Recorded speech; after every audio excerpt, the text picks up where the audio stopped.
I'm Tony Nevin, and welcome. This is another edition from the Zoost Annals. Today we're going to be taking a slight departure from normal, and I'm going to be interviewing Hannah Ashton. Now, Hannah is the editor of Animal Therapy magazine. So stick around, watch this interview, because you should find it very interesting. It's talking about all the content in the latest edition of the magazine, which is coming out.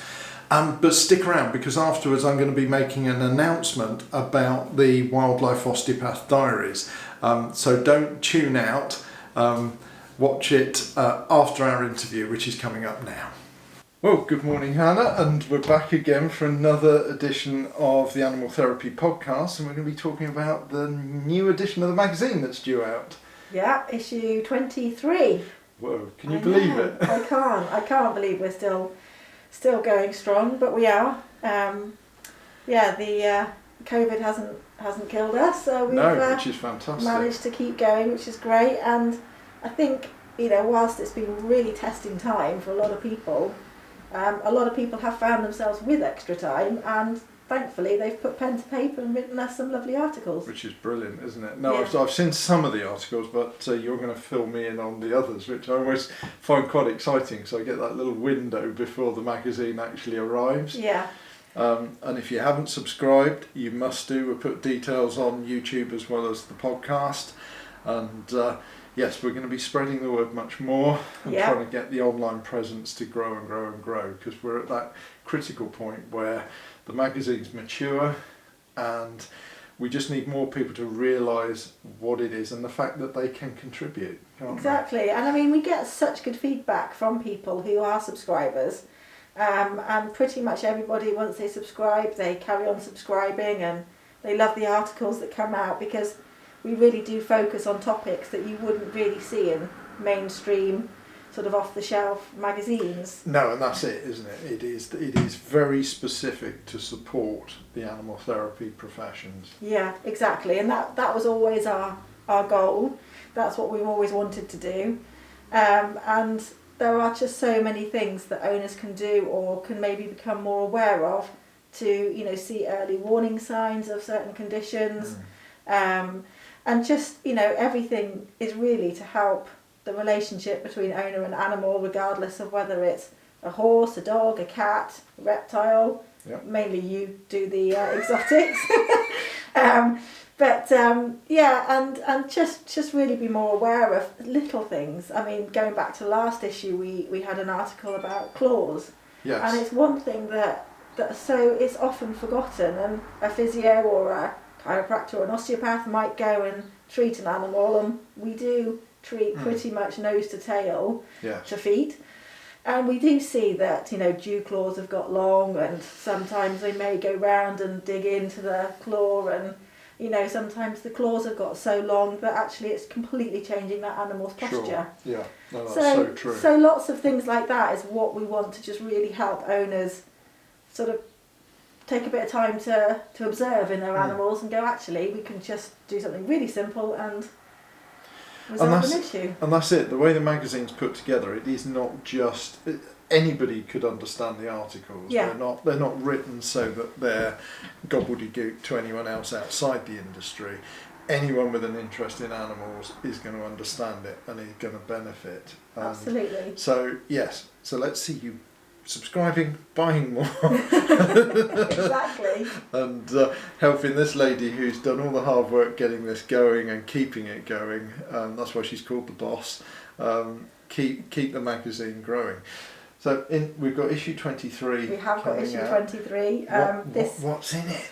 Well, so just to say, this is still online only, but we really hope with government announcements recently, and we can get back to conferences and events and just seeing people face to face, that we will get back to print, but at the moment this is online only. We do get a few people asking that. So what is in it? Well, lots of things in it, as always. To start with, I think a lot of people throughout lockdown have maybe spent some time really seeing whether what they're doing career-wise is for them. Yep. And Animal Courses have written a really lovely piece on if you're really considering a career change and moving into working with animals, here are some considerations you want to think about. Fantastic. And I think that's quite a poignant Yeah, no, topic. that's really good. I think, as you say, once all the support ends, I think there's going to be a lot of people changing careers. Exactly. Yeah. So, you know, there's lots of courses out there, lots of qualifications people can get, and it doesn't matter how old you are. Maybe you want to change your career. Yeah. You just need to find the right training routes, and you can change your career. Just that they've got some really good advice. So that's the first thing I thought I would like to tackle. And the second one I thought was a really nice follow-on from that is we all go out to see animals for various reasons, but sometimes it's actually not appropriate for us as therapists to treat. Yeah.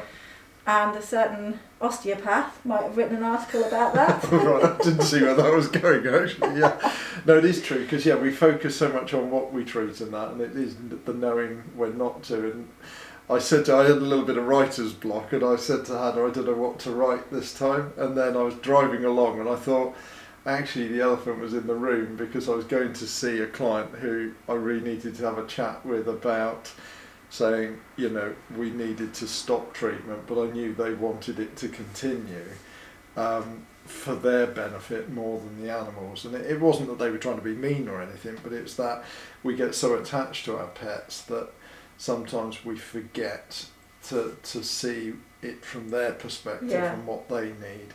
And yes, and then I thought, well, there's the article. So there's always inspiration if you speak to other people, which is why if you have an idea for an article, contact Hannah, because she'll really sort of help you to sort out whether that's the right article for the magazine this issue or maybe for a later issue. Yeah, absolutely. We do try and keep things maybe a little bit seasonal or relevant for the time, but absolutely, if anyone is thinking, I really want to tackle this subject, then please do get in touch, because we'd love to hear from you. Thinking about, as I said, seasonal, little nice move on to the next subject is a lovely physio who is a lady called Jessie Eyes, and she did her dissertation, and actually this is one thing that, again, going back into topic, we really do love to see dissertations and summaries of dissertations, because so much hard work goes into dissertations. And that's what we want to plug. We want more of these coming through, so that even if we can only do it like a page of synopsis and that, to point people to the research that's being done. That would be great. And you think of all these people qualifying, going through their degrees, their masters, anything like that. They do put hours and hours and hours into their research, and then often it can just be filed in a library or put on their a shelf, doesn't it? Yeah, it's sad. So Jessie, bless her, I bumped into her when I was treating a client and twisted her arm to share this with us. And I think it's so important. Her topic was fit to fat to fit, and it focused on hunting horses, and often they will start their season, they'll get fit, they'll do the hunting season, then they'll get turned away and they get lovely and fat in the field in the summer, and then they get brought back in and they get fit again. But what often doesn't happen is that things like your saddle and your tack is adapted to their changing body. And that was her focus, was to looking at saddle fit at the horse. If they have the same saddle throughout a year, that's true. Their body shape is going to change, and there will be times where probably that saddle isn't fitting. And that's what she's looking into. And I think it's a great article, really well written, and something that people do need to think about. I look forward to reading that. And that's and that's not. I mean, although she focused on hunting, obviously well, it fits all the disciplines, doesn't it? Yeah, absolutely. I was just thinking that. Because most disciplines will have time off where they do go away and. But they'll change shape throughout the year in any case. Exactly. So, the tack should reflect that. Yeah. So, in the old days, you had a saddle and tack for every season. Didn't you? Exactly. How many people have that now? Exactly. So a great article from her. Fantastic. That's good. And then moving on to, we have animals in our lives for various reasons, companionship, but we also quite often like to combine our love of our animal being with us and sport.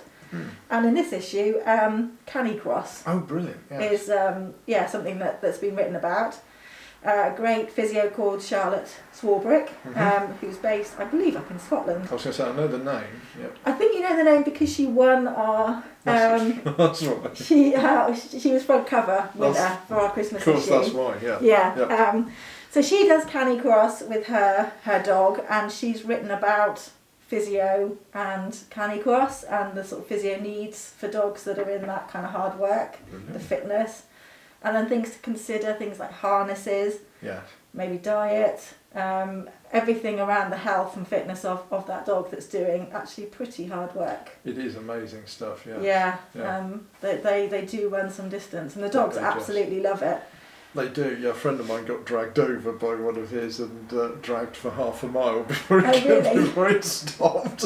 I think my Labrador will be useless because he sniffs everything. Well, I was going to say, Labrador you're quite safe with, aren't you? As long as there's some calories in front of you. I don't think I'd ever get out of a walk though because he's just too busy You sniffing. would literally need the stick with the carrots on the end, wouldn't you? Exactly. So that's a really good article. Hartbury have actually done a study on, and it's actually a real bugbear of mine, not their study obviously, the subject is a bugbear. I know, you don't know what's coming up. So no, I don't. I don't. Any bad language about any of our I would never do bad language. But how often do you see an advert for a horse and in the picture of that advert, the horse's head is wrenched back into his chest? Yes, yeah. I suspect because that person who's advertising that horse might think they get an extra few noughts on the end because the horse is on the bit. That's right. And they've done this study looking at the head and neck position of horses, and then sales photos, and how it affects things like price and also just. Which is an emotive subject, isn't it? So I'm glad they've covered it and not one of us. Yeah.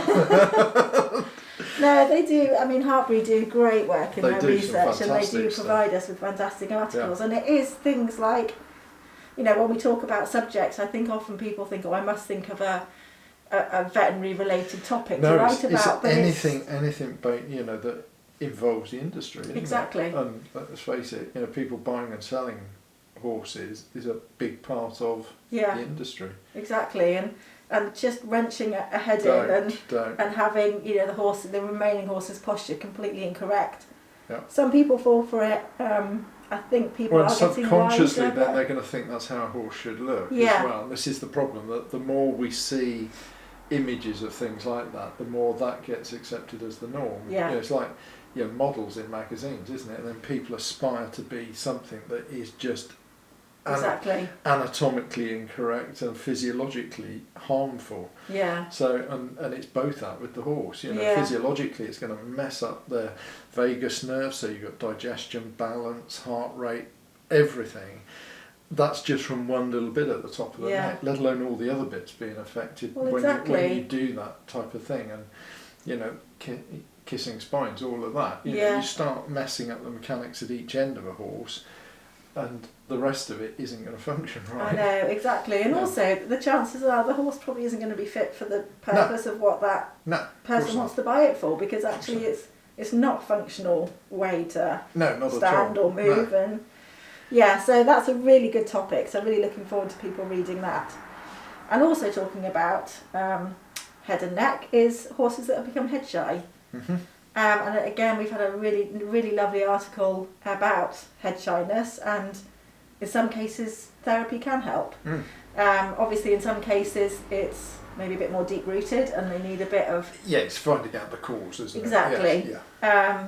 But there are some cases where horses have become head shy because there is stuff going on and they're actually quite uncomfortable. So that's a really good topic, and it is something I'm sure most therapists come across a lot. I think we all have, haven't we? Yeah. Yeah, I mean, there are some horses you have to creep up the neck just to get anywhere near the pole, don't you? And you sort of it sometimes takes a few sessions. Exactly. And then you get their trust that you're not going to do anything horrendous. But loads of really good articles. Now we've talked a lot about horses. We do have some fantastic doggy articles. Good. And I'm going to try and say this, but for the life of me, I really struggle with this word. It's a neurological condition called Polyradiculoneuritis. And Spot on. you help me, I've been practising. What was that again? Exactly. It's as I said, it's a neurological condition which essentially can cause tetraplegia in dogs. Obviously, in any instant like this, it is a combined effort between vet and therapist. Primarily vets, obviously, for diagnosis and initial treatment. But the study that Ryan Wharton has done, who is, I actually don't know where he's based, but I can find out. I was trying to think, because again, I know the name. Yeah. I'm usually the other way around. I can't normally remember the names, but there you go. Yeah, exactly. He's done quite a few case studies with this, and they have had some fantastic results from horses, from dogs who have been almost, immobile to getting back. And it's not just with therapy, with hydrotherapy as well, combining, and that's looking at a whole multimodal approach to resolving issues like that. But again, something like that is where it's recognised early. Yes. And this is why, we want to provide this kind of information to our readers, because we want them to maybe see some early warning signs and get into the vets. Yeah, and that's it. It's like with all medicine, isn't it? The sooner you get to it, the better the prognosis. Yeah. Exactly. Yeah. And then moving on, Emma Green, who is a therapist up north, she's done up north. She has done a great article about intervertebral disc disease in dogs, and working on therapies that can really help with fantastic. the rehabilitation of those. And again, if you get in there early, working very closely alongside vets, you can make a real difference. That's it, brilliant. So fantastic. From that, and then a topic that causes lots of debate, and you see on lots of these internet chats, the good old supplement debate. Yes. There's a minefield if ever you want one. There is a minefield if ever you want one. And it's something very close to, I think, a lot of people's hearts, certainly people that work in therapy, because we see a lot of owners wasting a lot of money on supplements that don't do anything. But equally, there is some good things out there. And that's it, and it's sorting the wheat from the chaff. Exactly. Yeah. So Canine Arthritis Management have provided us with a really good article, and it's not pushing any supplement forward, it's just saying what you should consider. That's the nice thing, because they're independent. So exactly. And it's just considerations on what evidence is actually out there. And it's a really interesting article. Brilliant. And that's pretty much, we've got obviously lots of other things. I think the issue is about 56 pages long. So which is incredible, isn't it? Yeah. That is a lot of information there. Yeah. Lots of other things going in there. For a very reasonable price. And do you want to just talk about, shall we talk about subscriptions now? Yeah, so subscriptions are just £10 for a year. Which is ludicrously ludicrous. We are increasing that. I think I might have said that last time. I haven't got around to doing it yet. Naughty. So get in quick. As it is going up. That's 4 issues a year for £10. That is ridiculously cheap for the information you are going to get coming through your emails. Exactly, and also on that, as soon as you subscribe, you get access to every previous article as well. So from issue 1 all the way through. Yeah. So that is incredible value. You can search for topics that you are particularly looking for, and find articles on them. And I would say over 23 issues we have covered not everything by a long stretch, but no, we've scratched the surface on pretty much everything, but there's still, well, we're never going to run out of material, are we? So, once you subscribe, you should be a life member. And how do people subscribe? Online, website, www.animaltherapymedia.co.uk, and then the front big banner on the top of the page, you just click on that and it takes you through. Couldn't be easy, and it's dead easy, and then like you say, you get access to all the articles. We are always looking at ways to develop it, and we are currently setting up. We do actually get a lot of companies who advertise through us wanting to maybe offer a free sample of something. So we are in the process of setting up a free sample I call it subscription, you don't have to pay for it obviously, but we obviously need your permission because we Yes. have to send your details to a client who wants to send you some free samples. So we're setting that up at the moment, and already we have got clients waiting to send, advertisers waiting.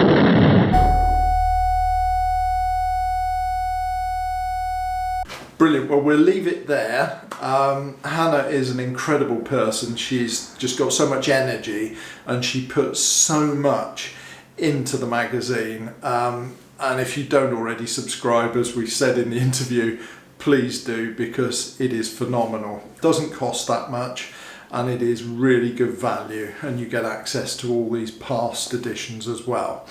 Now, at the beginning of this video, I mentioned that there's going to be some exciting news about the Wildlife Osteopath Diaries. And that news is that the next episode is going to be devoted to looking at one particular patient, a very unusual patient, and we're going to bring in some really, really fancy assessment tools. I'm going to leave it at that. Please do tune into it. You'll get the notifications when it comes up. If you don't already subscribe to the channel, please do, and hit that notification button below, because that will tell you when these exciting new videos are being posted up. But keep your eyes open for the next, so it'll be episode 3 of the Wildlife Osteopath Diaries. Once again, thank you so much for watching. Please stay safe, please stay healthy, and if you want something featured, please contact me. Take care.